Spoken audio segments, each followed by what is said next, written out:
एक कौवे को देखकर यमदूत रोज मुस्कुराता था।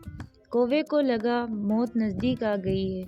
उसका मित्र गरुड़ उसे हजारों योजन दूर ले गया, लेकिन वहां खुला यमदूत की मुस्कुराहट का रहस्य। यमदूत की मुस्कुराहट का रहस्य जानने के लिए वीडियो पूरा जरूर देखिएगा। कहानी महाभारत और भागवत गीता की है। कई लोक कथाओं में भी इस कहानी का जिक्र मिलता है। एक कौवे की गरुड़ से दोस्ती हो गई। दोनों काफी समय साथ गुजारते थे। उनमें मित्रता इतनी गहरी हो गई थी कि आपस में कभी कोई बात नहीं छिपाते थे। एक दिन दोनों एक नदी के किनारे पेड़ पर बैठे बात कर रहे थे। तभी एक यमदूत उधर से गुजरा। वो कौवे को देखकर मुस्कुराया। गरुड़ और कौवे ने उस यमदूत को अनदेखा किया और अपनी बातों में लग गए। लेकिन अगले दिन फिर वही हुआ। दोनों बातें कर रहे थे, तभी वो ही यमदूत फिर उधर से गुजरा। वो फिर कौवे को देखकर मुस्कुराया। इस बार कौवे को कुछ शंका हुई। उसने गरुड़ से कहा कि ये यमदूत मुझे देखकर कल भी मुस्कुराया था और आज भी वैसे ही मुस्कुरा रहा है। कुछ गड़बड़ है, हो सकता है मेरी मृत्यु आने वाली है। गरुड़ ने उसे समझाया कि ऐसा कुछ नहीं है, ये एक संयोग भी हो सकता है। तुम चिंता मत करो। 2-3 दिन और ऐसे ही निकले। रोज यमदूत कौवे को देखकर मुस्कुराता। अब तो कौवे को यकीन हो गया कि निश्चित ही मेरी मौत नजदीक है। उसने गरुड़ से कहा, मित्र, मैं मरना नहीं चाहता, लेकिन ये यमदूत जरूर 1-2 दिन में मेरे प्राण निकाल कर ले जाएगा। ये रोज ही मुझे देखकर मुस्कुराता है। गरुड़ को भी लगा कि हो सकता है कौवे का शक सही हो।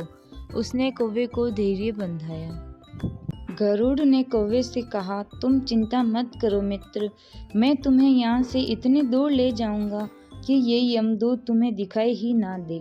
गरुड़ ने कौवे को अपनी पीठ पर बैठाया और उस जंगल से हजारों किलोमीटर दूर कैलाश पर्वत पर ले गया। दोनों को अब ये डर नहीं रहा कि यहाँ कोई उन्हें परेशान नहीं कर सकता। लेकिन वे जैसे ही कैलाश पर्वत पर पहुंचकर एक गुफा तक पहुंचे, वहां वो यमदूत पहले से ही मौजूद था। उसने कौवे को देखते ही उस पर पाश फेंक कर उसके प्राण निकाल लिए। गरुड़ देखता रह गया। उसने यमदूत से पूछा, तुमने इसे क्यों मारा? यमदूत ने कहा कि इसकी मौत इसी समय लिखी थी, इसलिए इसके प्राण निकाल लिए। गरुड़ ने फिर पूछा, तो फिर तुम इसे देखकर उस जंगल में मुस्कुराते क्यों थे? इसे मारना ही था तो वहीं मार देते।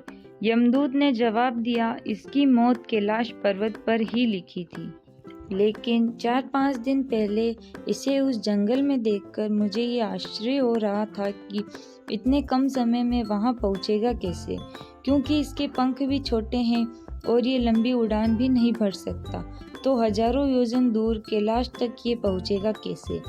यही सोचकर मैं रोज मुस्कुरा कर गुजर जाया करता था। लेकिन भाग्य देखो, तुम इसके परम मित्र ही इसे यहाँ तक इतने कम समय में ले आए।